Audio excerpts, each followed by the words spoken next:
battalion of the Royal Canadian Regiment launches its air assault. In clouds of swirling dust, a platoon fast ropes into a hideout of a high-value terrorist target. More Canadians land and deploy blocking forces. Our unit has deployed several times, and I have as well. But this isn't Afghanistan. It isn't Iraq. That tire burning next to a saguaro cactus means only one thing. This is Arizona. To be exact, the U.S. Army's Yuma Proving Ground. The landscape is a similar type of landscape to places that we could potentially deploy in the future. It's a mock Middle East village built years ago to help U.S. forces train for overseas missions.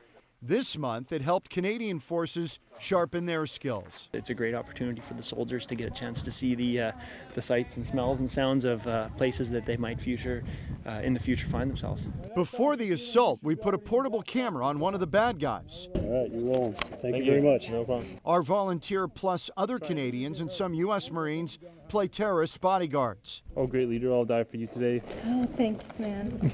They are protecting a high-value target. Another Canadian soldier, she's dressed to look like a terrorist leader. So as soon as you're down, they're going to have to get over you, eh? As the assault begins, the mock terrorists take their position inside a small hut. And the blanks start flying. The Canadian assault force moves in. I see some shadows over that way. The target terrorists switch from guns to paintball. Mistakes are supposed to hurt. But despite the stinging balls of latex semi-gloss, the Royal Canadians force their way in. And the opposing forces are quickly neutralized. Still, the high-value target puts up a fight. If you resist me, I'm going to hurt you. You understand me?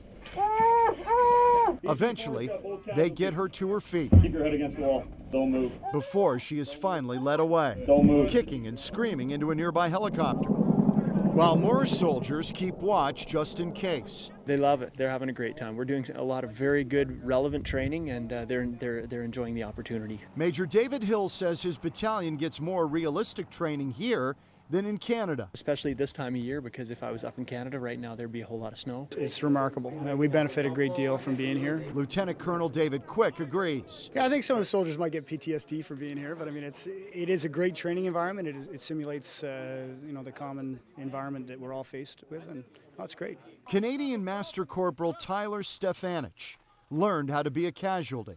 I was closest to the person who said you need 2 wounded. But he too was impressed with the Yuma training facilities. This is probably the most realistic training and the most demanding training that I've done over the course of my career. Ending the exercise, mock wounded are carried back to awaiting helicopters, and the entire battalion is flown back to camp. Afterwards, they looked forward to two things: watching their national hero, Steve Nash, play basketball somewhere next season. I'm not sure there's a Canadian that doesn't love him. So. And a weekend pass to the coast. We've got a 2-day trip to San Diego coming up this weekend, so it'll be a nice little break.